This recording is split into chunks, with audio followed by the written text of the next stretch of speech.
Hello everyone and welcome back to another Hookster Talks. Well, we've had the first round of the championship in Bahrain, which saw Nikita Marzipan spin out. I have to say that did look nasty. And unfortunately, Lewis Hamilton also won the race just ahead of Maxi Boy Verstappen. But Mercedes have admitted that their high rake or low rake that they've got on their car may not be suitable for this season. And Red Bull may have a real chance of winning the championship this year. Well, what do you think about that? Anyway, other disappointments. Well, of course, we have to talk about Sebastian Vettel. I know he had a lot of bad luck, but he just still didn't seem to be at one with the car. And they've actually admitted at Aston Martin that their car may be a write-off for the rest of this season. And they may just seem to concentrate on the 2022 car, which is a bit of a mistake, it has to be said. This early into the championship, after just one round, they're already saying that their car, it just may not be there. But, I mean, Lance Stroll did pretty well, has to be said. So I'm not quite sure what the thinking is there at Aston Martin. And, of course, we've got Haas, who had quite a disaster with Marzipan. But that was only to be expected, really, wasn't it? Yes. We know, don't we? Yes, we know. But, Haas have already said that they have done zero developments to this car for this year. Absolutely zero. And their only focus was to beat the Williams this year. That just doesn't sound like Gene Haas staying in Formula One for much longer, does it? Saying that, we just cobbled it all together. We just, bang the wheels on, fiddle with the suspension a bit. Same as last year's car though, and we just can't bother. As long as we beat the Williams, that's all we're worried about, really. You know what I mean?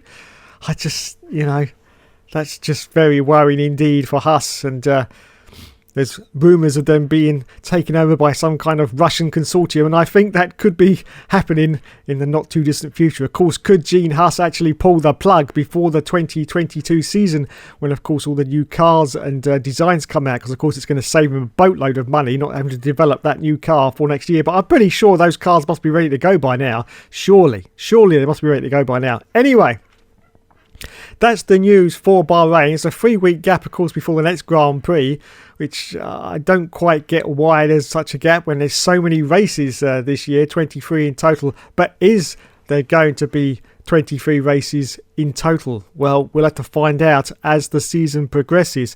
Let's have a look now and see where the next Grand Prix is. Of course, it's in Imola. And if I'm just looking at what's happening with the Terry's Chocolate Orange at the moment in Italy, we can see that the Terry's Chocolate Orange in Italy is, well, it's slightly down, but it's not there yet. So I don't know. Of course, we did have the Grand Prix last year at the circuit, so it should go ahead. But I would have thought if they were going to cancel it, they would have informed us all by now, surely. They wouldn't be leaving it right to the last minute. But of course, saying that, they did at Australia, didn't they? They actually went to the circuit and then cancelled it sort of right there when someone actually had coronavirus. I think it was in the McLaren team, wasn't it? And that was it. It was all over. So it could go very, very late, but I don't know. Perhaps it'll be okay. Perhaps with the new precautions they've got in place, we will be going to Imola. But at the moment, the Terry's Chocolate Orange count doesn't look very good at all, I have to say. Yes, it's not good. And of course, Italy being very, very close to France, which also has a very high Terry's Chocolate Orange count as well. So, it's not looking good. And I'm not quite sure whether we are actually going to go for 23 races in this season. I don't know. Of course, this season was calculated like 6 months ago, so you can't amount for what's happening with the Terry's Chocolate Orange at the moment. So yes. Anyway, hopefully we will go to Imola. It's a fantastic circuit, of course. I've spoken about it many times. Yes, we know why, but we won't go into that anymore because I think I've said quite enough about Imola to last a while. So we'll continue on. I'll just have a look at the calendar here and see some of the other races that we've got coming up. We've got Portugal, of course. That should be okay at Portimao. And of course, but then we've got Spain. Now, Spain's not doing too good with the Terry's Chocolate Orange at the moment either, is it? And then of course we've got Monaco. Now Monaco, surely that's not going to be able to go ahead. Surely. I mean, that's such a enclosed space at Monaco. It's so tightly packed. I just can't, unless it's going to be completely crowdless. But you can't have that at Monaco because everything's just right there. All the shops and I don't know. I don't know what's going to happen with Monaco. I really don't. But I just don't know if we're going to get there. I can't see it. But Spain and Portugal, well, maybe. I'm not quite sure. But we will see. Got Azerbaijan after Monaco. That should be okay because that's quite a space you can spread out on, so it's not too bad. And then we've got Canada. That should be okay. Although Canada also has quite a Terrier's chocolate orange problem at the moment as well. So it's all looking very dodgy right now for a full Formula One season this year.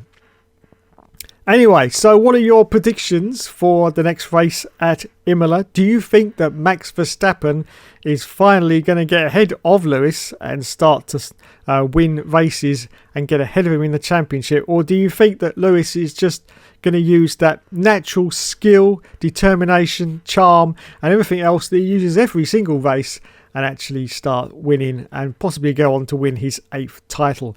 Do you think Lewis can actually do it this year, or do you think Max is a real threat to Lewis Hamilton? He seemed pretty strong. I do like the fact that he said to Christian Horner at the end of the race that you should have just let me go and I would have taken a 5-second penalty. Of course, he couldn't have done that because you can't win by taking penalties. You have to win outright. You can't just say, I'll give the penalty and I've still won. That's not playing fairly by the rules, is it? Otherwise, everyone could just do that. I'll just keep going and I'll get penalties and add them on later. You have to win the race fairly, so penalties can't be applied.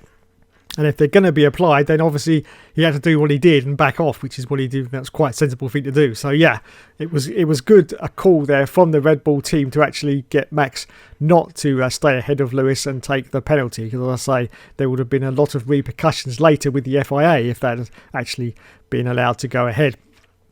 But do you think Max can actually win the championship this year? Or do you think it's a sure gone thing that Lewis is going to get his 8th title and getting quite possibly retire? Or maybe he wants to have a season with these new cars just to say, okay, I'm going to do a season and this is going to be my last season and then I'm out of here. He could just sign another 1-year contract. There's nothing to stop him doing that. He's only in a contract for 1 year now, so he could just do one more, try these new cars and then say, right, that's it, I'm out of here. But what, of course, if he actually started to like these cars and, oh God, doesn't bear thinking about, does it? He could carry on and then do another 3-year contract after that.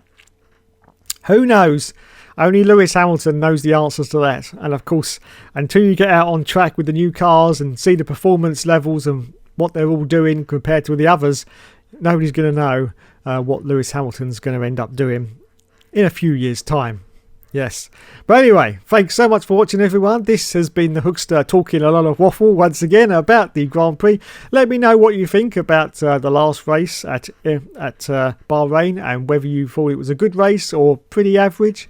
I noticed a lot of people were complaining that the actual camera views were pretty rubbish and they weren't actually concentrating on what was going on the circuit. Well, of course, every single race has different directors for the TV. So perhaps the director that they had for the Bahrain race was maybe a new director, that they were just sort of, he was just trying to find his feet. I'm not quite sure whether that's the case or not, but that could have been what happened, and that's why the views were a little bit bad. I have to admit, yeah, the race did seem to chop and change a lot with the camera views, and they missed half the action that happened in that race, has to be said. They missed at least half of it. So yeah, they need to pull their socks up for the next round at Imola because, of course, Sky's got the exclusive rights to the races at the moment. So us poor mortals have to put up with just the highlights. So they really need to show that, it's worth paying the money out to have the races live. Otherwise, of course, one day someone will come along there and take those rights off them. It happens in every single sport, and it's happened every single time, and especially with Formula One. We've had bidders outbid other TV channels to get those rights. So it's not a foregone conclusion that Sky will have these rights for the next 10 or 20 years. No way. And the way television is moving these days, and we're switching everything to streaming services, the writing could be on the wall for Sky very, very quickly if they don't put on a bloody good show for these races, which they clearly didn't do in Bahrain. Yes, it was a very, very poor quality show in Bahrain from Sky TV. Luckily, I get Channel 4 highlights only, so I missed all of that. Anyway, thanks so much for watching, everyone. You've been awesome as always. This has been my kind of race after of Bahrain and a sort of preview of the next race at Imola. Thanks so much for watching. Let me know your thoughts in the comments, of course. This is why I make these videos, for those lovely comments. Yes, you can say whatever you want. You can say I'm such a sexy beast if you want to. I don't really care. Okay, thanks everyone, and I'll see you in the next video.